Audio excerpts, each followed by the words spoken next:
દિવા સ્વપ્નમાં રાચે છે। વાસ્તવિક ભૂમિ પર આવવા માટેની એમની તૈયારી નથી। ચૈતર વસાવા કે આપને ભરૂચની સીટમાં ફક્ત 13% મત મળ્યા હતા અને ભારતીય જનતા પાર્ટીને 51% મત મળ્યા હતા। કોંગ્રેસને લગભગ 25-26% મત મળ્યા હતા।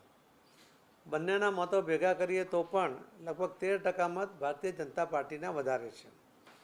અને જો આપની વાત કરીએ તો આપમાં ચૈતર વસાવા સિવાય બાકીની એટલે કુલ 7માંથી 4 વિધાનસભામાં આપની ડિપોઝિટ જમા થઈ ગઈ હતી।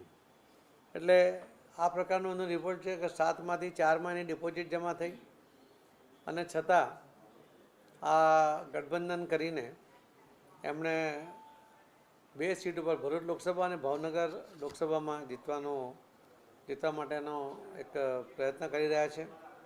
ભાવનગરની સીટ પણ અમારી મજબૂત સીટ છે, વર્ષોથી અમે સતત એને જીતતા આવ્યા છે। ત્યાં પણ અમારું ખૂબ સારું એ વાતાવરણ છે। પણ મને એક વાત યાદ આવે છે કે ગામમાં જ્યારે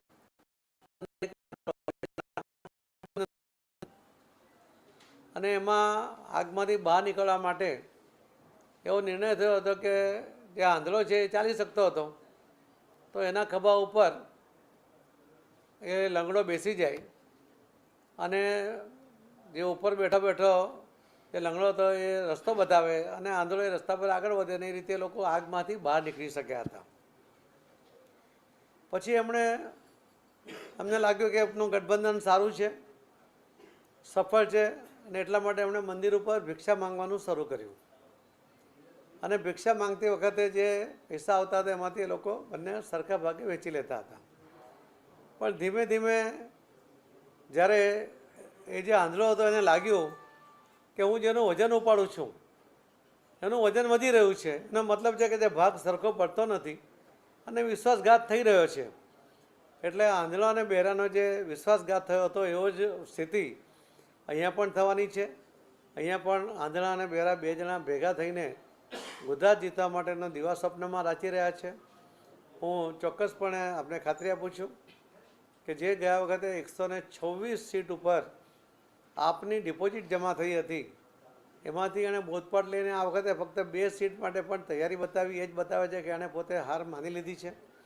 કોંગ્રેસ પણ 44 સીટ ઉપર એની ડિપોઝિટ ગુમાવી હતી અને જે એના લોકો સતત જીત્યા હતા આજે તો એમાંથી પણ ઘણા બધા ઓછા થઈ ગયા છે।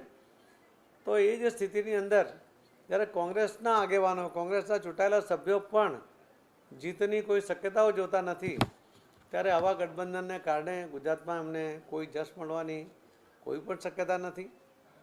બસ મારે તો એટલું જ કહેવું છે કે આ રીતે ગઠબંધન કરીને ગુજરાતના પ્રજાને જે ઠાલા વચનો આપીને ભરમાવવાનો પ્રયત્ન જે આજ દિન સુધી કરતા આવ્યા છે, હવે ગુજરાતની પ્રજા જાગી ગઈ છે। ગુજરાતની જાગૃત પ્રજાને હવે ખબર છે કે કેટલાક લોકો ફક્ત ઇલેક્શનના ટાણે જેમ વરસાદમાં સમયે દેડકા આવી જાય તે રીતે આવી જતા હોય છે અને ઇલેક્શન પૂરું થાય ત્યાર પછી ઓટોમેટિક ગાયબ થઈ જતા હોય છે। તો 2022ના વિધાનસભાના ઇલેક્શન પછી ગુમ થયેલા લોકો ફરીવાર ગુજરાતમાં ઇલેક્શનના સમયે આવવાના પ્રયત્ન એ ગુજરાતની પ્રજા ખૂબ સારી રીતે ઓળખે છે અને વિશ્વાસ છે કે આદરણીય પ્રધાનમંત્રી શ્રી નરેન્દ્ર મોદી સાહેબના નેતૃત્વમાં જ્યારે ભારતીય જનતા પાર્ટી 370 અને એનડીએમાં 400 સીટ જીતવાના સંકલ્પ સાથે જ્યારે ભારતીય જનતા પાર્ટી આગળ વધી રહી છે, ત્યારે મોદી સાહેબના નેતૃત્વમાં આ ભવ્ય જીત, આ ટાર્ગેટ અમે એચીવ કરીશું ને એમાં ગુજરાતની 26 સીટ ભારતીય જનતા પાર્ટી જીતશે અને એમાં દરેક સીટ પર 5 લાખની લીડ મેળવવાનો જે અમારો સંકલ્પ છે એ પણ અમે પૂરો કરી શકીશું। જે રીતે ચૈતર વસાવાને ટિકિટ આપવામાં આવી છે, ફેઝલ અને મુમતાઝમાં ક્યાંક ને ક્યાંક નારાજગી જોવા મળી રહી છે। જો કોઈની નારાજગી અથવા કોઈની જો સક્ષમતા ન હોય એવા લોકો એના આધારે અમે ઇલેક્શન લડતા નથી। અમે અમારી તાકાત પર ભારતીય જનતા પાર્ટીના કાર્યકર્તાઓ, નરેન્દ્ર મોદી સાહેબ એમની જે લોકપ્રિયતા છે, એમણે જે આખા દેશને વિકાસના પંથે મૂક્યું છે, એમના સથવાર એમના નેતૃત્વમાં આદરણીય શ્રી અમિતભાઈ શાહ સાહેબ એમના માર્ગદર્શનથી અમે ઇલેક્શન લડીએ છીએ અને જીતીએ છીએ। અમે કોઈ કમજોર છે એના આધારે અમારી જીતના ગણિત મૂકતા નથી, અમે એની કોઈ ચિંતા કરતા નથી।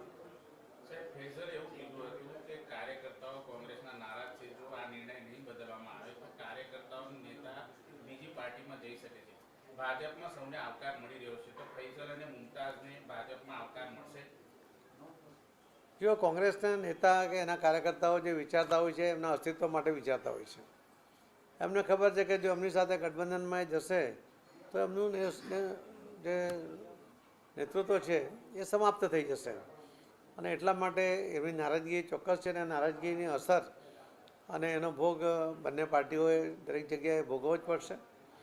ભારતીય જનતા પાર્ટીએ કેટલાક જે આગેવાનોને એમાં જોડ્યા જેમને ખરેખર લોકોના કામ કરવા છે, એવા લોકો જેમને નેતૃત્વ વિહીન પાર્ટી થઈ જવાને કારણે જે દિશાહીન થઈ ગયા હતા, અને એમનો જે ટાર્ગેટ હતો કે લોકોને મદદ કરી એમાં એ ગોલ તરફ આગળ વધતા નહોતા, એટલા માટે એ લોકો પાર્ટી છોડીને આવે. અમે એમની સાથે એમને સ્વીકાર્યા છે, પરંતુ અહીંયા એમને પોતાના અસ્તિત્વનો સવાલ લાગે છે. એટલે આ ગઠબંધન ક્યારેય સંપૂર્ણપણે શક્ય થવાનું નથી એવો મને વિશ્વાસ છે. સર, આમ આદમી પાર્ટીને ખુશ કરવા માટે પોતાના જ વરિષ્ઠ નેતા અમર પટેલની દીકરી સાથે અન્યાય કર્યું છે કોંગ્રેસ, એવું લાગે છે સર? એમની પાર્ટીએ કોને ન્યાય કરો કે અન્યાય કરો એ એમનો પોતાનો નિર્ણય છે. એના માટે મારે કોઈ ટિપ્પણી કરવા જ નથી. ભારતીય જનતા પાર્ટીને એના કોઈ નિર્ણય સાથે લાગતું ઓળખતું નથી. પણ રાહુલ ગાંધીની ન્યાય કરાવે ગુજરાતમાં આવતા મહિને આવી રહી છે, અને ખાસ કરીને જે આદિવાસી વિસ્તાર છે ત્યાંથી પસાર થશે, તો શું લાગે છે આનાથી કંઈક આદિવાસી વિસ્તારમાં ફરક પડી શકે છે? પહેલાં પણ ભારત જોડો યાત્રા લઈને નીકળ્યા હતા, એની કોઈ અસર જોવા નહીં મળી. હમણાં નવી આ યાત્રા ન્યાય યાત્રા લઈને નીકળ્યા છે, કોને ન્યાય આપવા નીકળ્યા છે કે પોતાના અસ્તિત્વ માટે લડી રહ્યા છે એ જ હજુ નક્કી થતું નથી. એમને ન્યાય યાત્રા જે નિષ્ફળ ગઈ છે એના કારણે વારંવાર એ યાત્રામાંથી પોતે જ ત્યાં ગુમ પણ થઈ જાય છે. તો રાહુલ ગાંધી એ નેતૃત્વ કરી શકે એવી ક્ષમતા એનામાં નથી એવું કોંગ્રેસના જ લોકો માને છે. એટલા જ માટે એ એને સફળ કરવા માટેનો કોઈ પ્રયત્ન કરતા નથી, અને કરે તો પણ એ સફળ થવાની શક્યતા નથી. એનું પરિણામ પણ લોકો જાણે છે, અને એટલે જ કોંગ્રેસના કાર્યકર્તાઓ ખૂબ જ નિરાશા અનુભવી રહ્યા છે એવું માનું છું. ધન્યવાદ મિત્રો. હિન્દીમાં સર નામ શોર્ટમાં.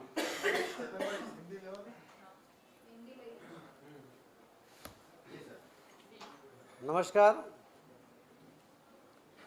गुजरात में इंडी गठबंधन ने आज 2 सीट के ऊपर आपको देकर 24 सीट कांग्रेस लड़ेगी ऐसा आज निर्णय किया है, ऐसा उन्होंने प्रेस वार्ता में कहा है. जो चैतर वसावा की बात लेकर आप बहुत उत्साहित है, उसको शायद उन्होंने देखना चाहिए कि उनका रिजल्ट क्या है. लोकसभा की 4 सीटों में 7 सीटों में से 4 सीटों पर आपने 2022 के विधानसभा के इलेक्शन में डिपॉजिट उनकी जब्त हो गई थी. 1 ही सीट वो जीत पाई थी. 6 सीट भारतीय जनता पार्टी जीती है. भारतीय जनता पार्टी को 6 लाख के वोट मिले थे और आपको 1,54,000 वोट मिले थे. तो इस वातावरण को अगर देखते हैं, कांग्रेस को भी जो वोट मिले थे और बीजेपी को जो वोट मिले उसके अंदर भी 3 लाख का difference lead Bharatiya Janata party की है. तो ऐसे माहौल में कोई भी ये सीट, लोकसभा की सीट, और कई सालों से हम जीत रहे हैं, कंटिन्यू जीत रहे हैं. जब अहमद पटेल खुद बहुत ताकतवर माने जाते थे उस टाइम भी वो हारे थे. तो आज यहाँ आप कोई अच्छा प्रदर्शन कर लेंगे मैं मानता नहीं हूँ. मैं तो यही कहता हूँ कि अब उनको करारी हार यहाँ पर गुजरात के और भरूच लोकसभा के जो मतदाता भाई बहन हैं उनको देंगे, क्योंकि सिर्फ वचन देना, सिर्फ बातें करना बड़ी बड़ी और इलेक्शन के बाद गुम हो जाना, ये बात सब लोग समझने भी लगे हैं. मोदी साहब की गारंटी, ये उसको पूरे लोग अब अपने बातों में कहते हैं कि जैसे मेरी गारंटी है, जैसे मोदी साहब की गारंटी, यानी कि पत्थर पर लकीर है, इस तरह से लोग उसका उल्लेख करते हैं. यानी इतना विश्वास है. जो बड़े बड़े राष्ट्र हैं उनके नेता भी कहते हैं कि नहीं, मोदी जी जो कहते हैं वो करते हैं. तो आज जरा वर्ल्ड वाइज भी, ग्लोबल भी आप देखिए तो उन लोगों को भी एक भरोसा है. तो हमारे देश के लोगों को तो पूरा भरोसा है. भावनगर की सीट भी हम कई सालों से कंटिन्यू जीतते आए हैं. कांग्रेस ने वहाँ भी आपको दी है. दोनों हारने वाली सीट वो उनको दी है और बाकी हारने वाली सीट कांग्रेस ने ली है. मैं आपको विश्वास दिला सकता हूं कि भारतीय जनता पार्टी 26 सीट के ऊपर आदरणीय प्रधानमंत्री श्री नरेंद्र मोदी साहब के नेतृत्व में उन्हें जो डेवलपमेंट किया है, उन्होंने जो सर्वांगीण विकास किया है, जो सभी वचन उन्होंने पूर्ण किए हैं, उसके आधार पर इलेक्शन लड़ेगी। हमारे श्री अमित भाई शाह साहब के मार्गदर्शन में इलेक्शन लड़ेगी और भारतीय जनता पार्टी के कार्यकर्ताओं उसके ताकत पर हम इलेक्शन लड़ेंगे। गुजरात के मतदाता भाई बहन मोदी साहब में विश्वास रखते हैं, भारतीय जनता पार्टी के विचारधारा में विश्वास रखते हैं और हमें साथ देंगे, ऐसा मुझे पूरा विश्वास है। हम 26 के 26 सीट 5 लाख की लीड के साथ जीतेंगे।